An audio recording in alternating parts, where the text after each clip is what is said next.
A statement from a former aide to President Richard Nixon has just resurfaced. It definitely pulls back the curtain on the real motivation of the United States war on drugs, or at least it claims to. Many have thought this for a long time, but during an interview with a journalist in the mid-1990s, John Ehrlichman, Nixon's chief domestic advisor, when the war on drugs was actually announced, basically admitted that it was all an excuse to incarcerate African Americans as well as the anti-war left in this country. So let me read this quote to you before we get into it anymore. He said, quote, "You want to know what this was really about? The Nixon campaign in 1968 and the Nixon White House after that had two enemies, the anti-left and black people. You understand what I'm saying? We knew we couldn't make it illegal to be either against the war or black, but by getting the public to associate the hippies with marijuana and blacks with heroin, and then criminalizing both heavily, we could disrupt those communities. We could arrest their leaders, raid their homes, break up their meetings, and vilify them night after night on the evening news. Did we know we were lying about the drugs? Of course we did." Wow, so a very, very, very strong quote that could not be more relevant today in 2016, given the climate that we're in. But a lot of people are also kind of saying, well, that doesn't sound like something he would say. We have to remember that Dan Baum, the journalist who released this quote, who did the interview with him while he was writing a book, he did release it in a book back in 2012. Is this thing on? No one really talked about it. So now it just resurfaced in a magazine recently. And so now everyone seems to be talking about this. So it's like whether or not this happened, this man has been dead for quite a few years. Died in 1999. It's a long time ago. Why is it all coming out now? People are saying, we want to hear the tapes. But at the same time, though, I don't know. Could you put it past him?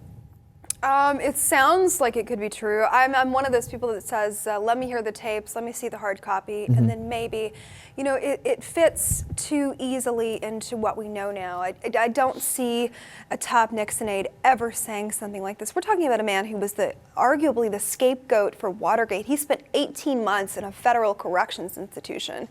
He died of diabetes in '99. I don't know. I mean, it's a sexy story. We want to believe this, but I'd like to hear a tape of it. Yeah. You know, to give some points on why it could possibly be true. I mean, he was a little bit older. He had time to reflect. He was far removed from the heat of the moment. This is decades on that he comes out and he starts speaking like this. He wouldn't be an idiot, though, just because he's aging. I mean, he was 69. I'm not saying he's an idiot for it. I'm just saying maybe he was more upfront about it and wasn't in the heat of the moment, right? He wasn't in office. He'd already been in jail for 18 months, right? So maybe he was just letting it off of his conscience. But like you said, there are no tapes of it. So it's like, how are you going to know these things are true or not? But like I said, I mean, look, it couldn't be more relevant today. In other words, what he's saying is the intense racial targeting that we see is that's kind of become synonymous with the war on drugs in this country. It's not an unintended side effect. And that is something that we talk a lot about, especially in the wake of, you know, different events happening in Ferguson, for example, in the probing of the police departments in cities like Ferguson and Chicago. The amount of corruption, the targeting of minorities and people living in lower income communities to make up for the city's deficits. There's no question that happens. Hitting them with small, stupid things like marijuana, for example, more so than any other race, right? For example, if you look at African Americans in certain places like Ferguson, it's so unbalanced that it's not even funny. So you can't deny those things are happening. Oh, I'm absolutely not denying those at all. I think that they absolutely do. I just wouldn't put it past this country to tie it to something that was institutionalized, is all I'm saying. Look, the 1960s were a really complicated time in American history, and it's entirely plausible that given the issues of race happening in the country at that time, given a very unpopular war that had been pretty well publicized, and you had major movements coming out speaking against this war, primarily with hippies and beatniks, and targeting specific groups because of drug use to get rid of them politically, that would make total sense.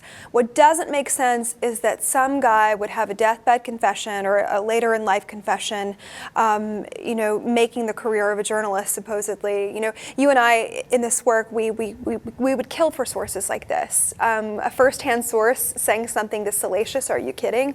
Just from our experience, though, we know that rarely happens. Such a hot quote. So why would he keep it under wraps for so long and then release it in a book just silently and then re-release it years later? That is kind of suspicious. You're right. But would you put it past the U.S. government to do something like that? Let us know in the comments.